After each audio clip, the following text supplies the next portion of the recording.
So we got a cut off for a second there. So here's video 2.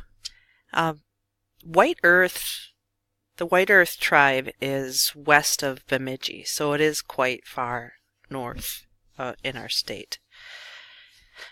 Our next slide. This is a bag made by the Chippewa tribe. For materials, you can see that the word velvet got cut off. Sorry about that. Wool yarn, thread, silk ribbon, all traded items. In this tribe, Ojibwe is by Leech Lake. Again, you're seeing that floral pattern with the beads. And another bandolier bag.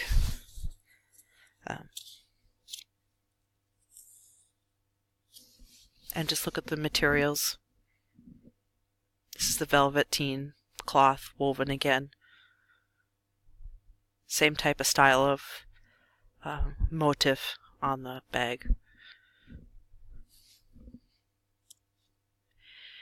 And these are called gauntlet gloves. The reason why the word gauntlet is used is because the wrists are covered.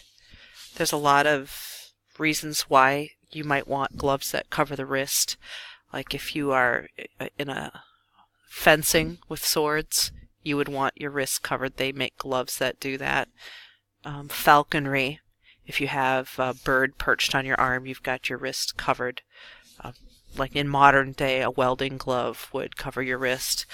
But in the old times, like in the 15th, 16th century, it wasn't necessarily a glove. A gauntlet could just cover your wrist. So it could be something that, like if you were wearing armor, like a gauntlet might even be made out of metal. It wouldn't even have to be made out of leather. And sometimes they just covered the wrist and then part of the knuckles. So you might have heard the term "throw down the gauntlet." What that used to imply was that in that time period, in the 16th century, if you were challenging someone to a duel, you would take the gauntlets off your wrist and throw them down on the ground, and then that was considered to be a sign that you wanted a duel, a challenge, to fight. Our next one, again, well, before we leave, I should just mention again our motif. What tribe is that from? It's definitely in a Chippewa, Ojibwe. Yep. So we're just going to go off into some different areas of the country because I just wanted you to see outside of the Minnesota, Dakota, Canada, Wisconsin region what other tribes were doing with their dress. This is Oglala Sioux, and what she has sewn onto her dress is elk teeth. And that was a sign of status for a woman to have that on her dress, on her clothing. If you're not familiar with that tribe, they are just south of Rapid City, really close to the Nebraska border. And this little girl is from the Cheyenne tribe, and she has cowrie shells sewn onto her dress. And the Cheyenne tribe is in Montana. Not too far from the Oglala Sioux.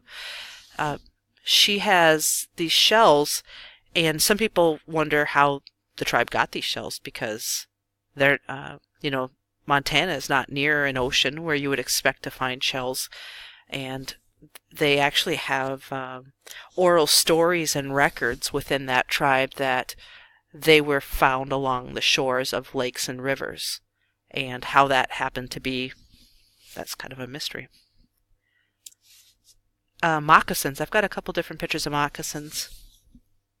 The Seneca tribe, they're in Missouri, in the southwest corner of Missouri.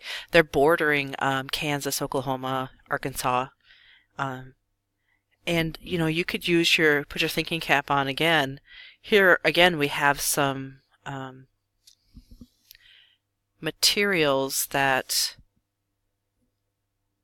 I take that back.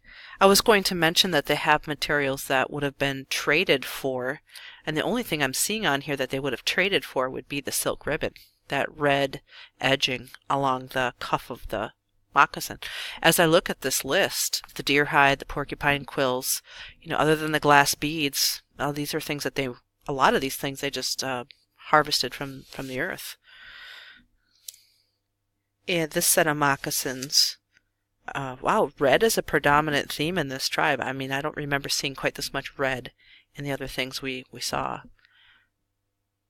But we have wool cloth that more than likely is the red that you're seeing with some colored stitching over the top of the red, and porcupine quills and so forth. The Mi'kmaq tribe, they are up in Maine. So they're in, you would think that would be coastal, but it's a corner of Maine that's almost surrounded by Canada. So it's quite a distance to get to the coast, to the Atlantic Ocean. Now this is called a portfolio. It's just like a really fancy envelope for holding documents. This looks completely porcupine quill decorated right over the top of birch bark. Again, I've lost another letter where it says medium materials. That's supposed to say birch bark. Sorry.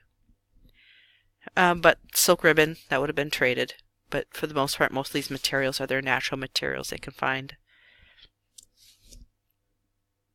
This is from our area. This is, you know where Pipestone, Minnesota is.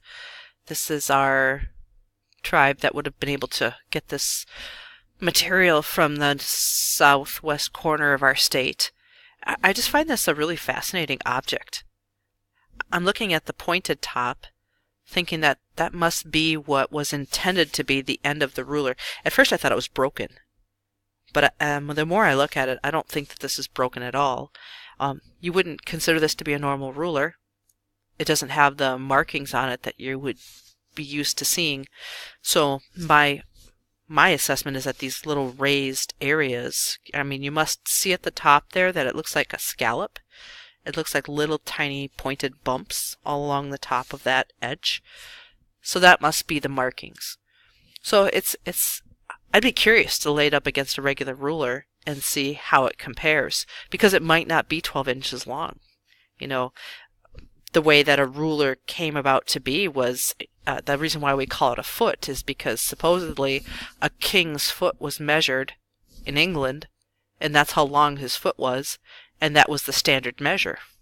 You know, so what is the standard measure of this ruler? I don't know. It's kind of fascinating, though. And this is my last slide. This is called an ember horn. It's got another name. Some people call it a fire horn.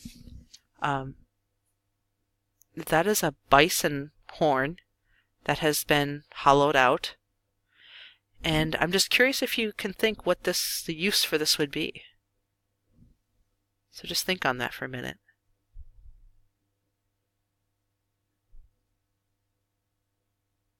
It would have been carried by one person in the tribe. And usually that person was at the front of the pack while they were traveling, if they were walking a distance during a day. Anybody come up with the answer yet? If you see under object name, it says this horn used to carry burning embers to a new camp.